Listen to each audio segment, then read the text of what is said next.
Children these days face problems that we never imagined, from sexting to twerking, as was just mentioned, an online world that keeps a permanent record.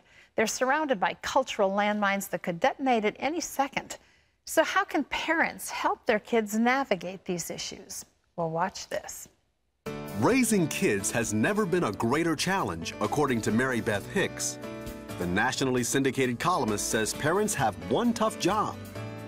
Today's moms and dads have to deal with security questions like how much privacy they should allow their child in cyberspace.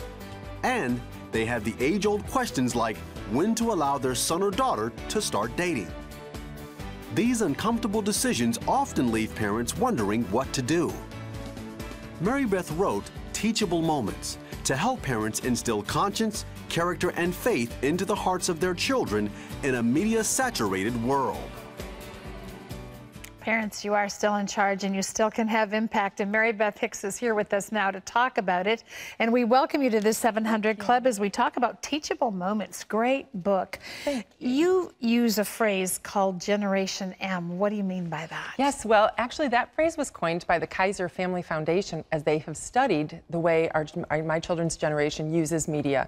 And so they're so media saturated, they're known as Generation M or Generation Media. And our kids will never know life without, you know, computers and the smartphones and technology. All that. Yeah, exactly. So, Marybeth, how do you define a teachable moment to a parent? Yeah, absolutely. So it's a phrase borrowed from educators. Educators always look for a teachable moment in the classroom where they maybe have to go off the curriculum, but they want to take advantage of something that pops up so they can teach about it.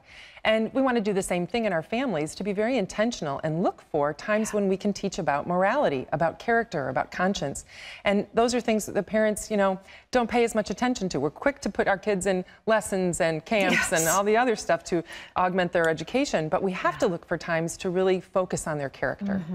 You give a number of examples throughout the book on all of this, but let me just give one so we can give folks an example of what you share in the book.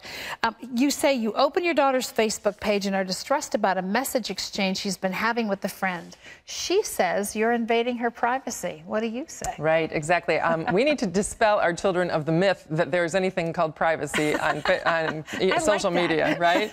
They think they have privacy settings. I'm like, out in the middle of cyberspace, there's no such thing as a privacy setting. But more importantly, that's a great trick that kids will do. They'll turn it on its head. Oh, you're invading my privacy, when in fact you're actually just parenting. If you happen to be supervising your child's social media and you see something that is a point where you can teach about how to use social media with ethically and compassionately and with good character, those are lessons you must teach in the moment. Absolutely. You know, it seems so practical, so common sense. Why do we as parents sometimes seem so confused about our role in all of this? You know, I think in our generation, parents have lost a certain sense of skill in parenting. I think we're not as skilled as we need to be. And so there are more books written about it today than ever in the history of mankind. I know, right? And yet we don't trust our instincts. We think that we're supposed to hold back when in fact we should be moving closer to our kids the older they get and really speaking more candidly with them about all these issues. Absolutely. Do you think sometimes as parents we're afraid that if we're too strict and we lay down the law that we're going to lose the relationship? Yeah, and I think so many parents are more concerned about the harmony in that relationship than about what their role as parents really is. And so, you know, God did not put us here to be buddies with our kids. There were only people on the earth who can be their mothers and fathers. And so we have to assert that authority in their lives. But they seek those boundaries from us. They want those limits, and they want to know that that's how we are loving them. And so, whether they know it or not. Exactly. Exactly. You say that you believe that children deserve a chance to build real skills, and really that is a big part of what parents are supposed to do to their children or for their children.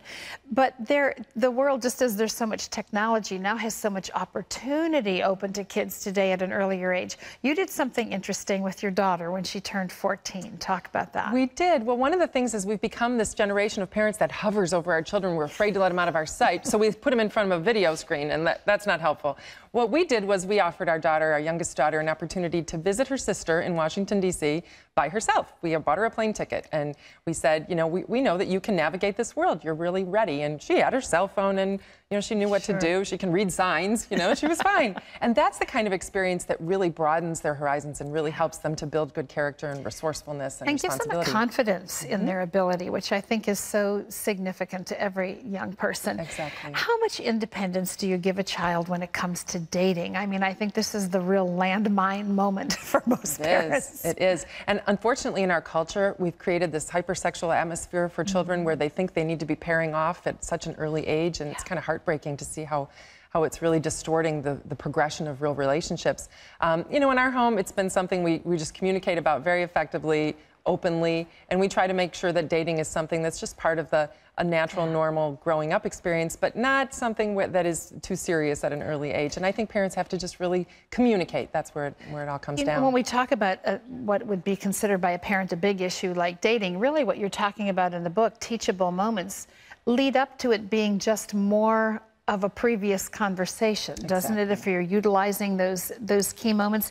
You wrote, in the end, you'll never know which moments mattered the most in your child's life. Talk about that a little bit. Yeah, I've delivered what I thought were brilliant maternal treatises, you know, lectures in the car when they're locked in and they can't leave, and those aren't the things they remember. You know, you'll come back to me where they'll say, one time you told me this thing, or, you know, they'll mention something that I said I didn't even know I said. It was, you know, I was simply responding to the moment at hand, and I was trying to do my job as a parent and honor that vocation from God. And they do hear us, and they're listening, so we have to just always take advantage. When do you hold tight, and when do you listen to their side of the coin and give a little bit?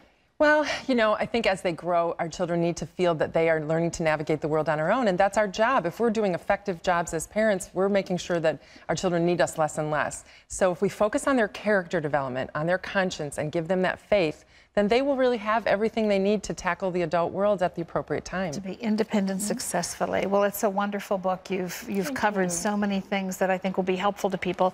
If you want more great parenting tips, get Marybeth Hicks' book. It's called Teachable Moments, and it is available in stores nationwide. Thank you so much for being here. Thank you, Terry. Great to talk to you.